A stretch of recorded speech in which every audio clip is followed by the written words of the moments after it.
Gashi, me qënë se kemi dy çështje për të diskutuar dhe nuk kemi më pas shumë kohë, do të ndalemi tek çështja e presidentës, mirë po do nisim nga zhvillimet e fundit. Osmani zhvilloi dy takime dje me dy lider të partive politike, me zotin Abdi Xhiku, cilën po besoj që postimet na ndihmon e regjia këtu në dalje, si dhe me kryetarin e AK-s Ramush Haradinaj.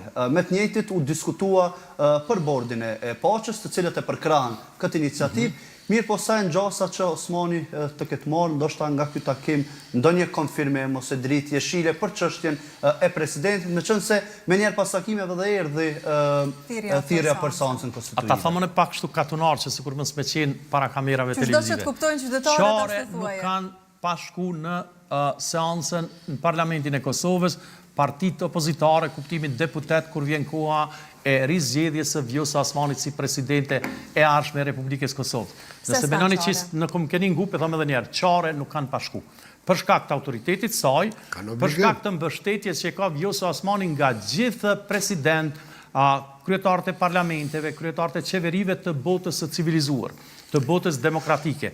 Po menon ai diçka bjekja. Nëse ti shkon në Parlamentin e Republikës Kosovës, ti leqi e kundër shtetit Kosovës, si deputet, po them.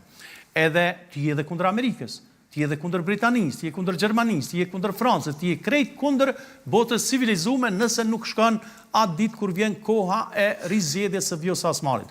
Unë po me shku edhe ne të votojmë kundër, mirë po duhet me qenë kuorumi prej 80 deputetëve, pastaj lëvizja vetëvendosje me 68 deputet, do të thotë çështu e zgjedh Vjosa Osmanin presidente kaq lehtësisht Po, e qartë ajo megjithatë esenca është të qëndrojnë avokat. Po unë me ju jam. Ata le të qëndrojnë dhe të votojnë kundër nëse menojnë që është për të mirë ta kundër. Mirë po jo mos me formu kuorume dhe pastaj me ardhë situata të ndryshme. Prapë mbron mend diçka që folëm me profesorin më herët. Nëse ka kandidat tjerë që i kanë numrat, që i kanë nënshkrime duke që janë duhet me qenë 40, atëherë është edhe ma okej. 30, 20, sa do që t'jenë. Sepse na mund të kemi edhe kundër kandidat.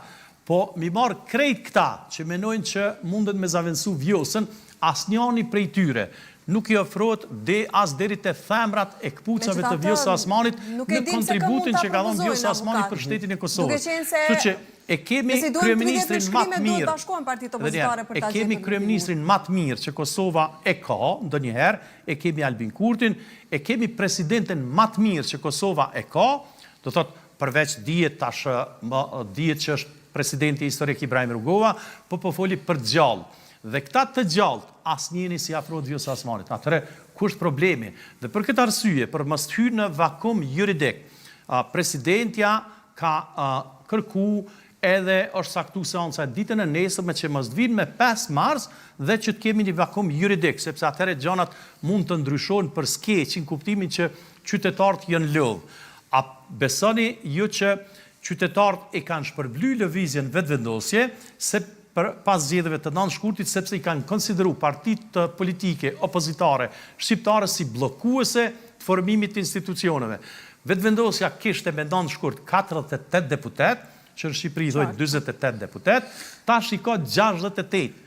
Do thotë, i njëjtat koalicione, 20 deputet më shumë. Apo dojnë këta edhe një herë me shku në zgjedhje edhe që me qenë vetëvendosja 70 e 80 që profesori po të s'është e shëndetshme, nëse s'është e shëndetshme, edhe nëse e binë situatën partitë politike shqiptare që me shku në zgjedhje të jashtëzakonshme, nëse nuk e bojnë kvorumin për zgjedhjen e Vjosa Osmanit, rizgjedhjen presidente, atëre po del që unë e krejta dosat e mi shokëve të mi miliona diçka.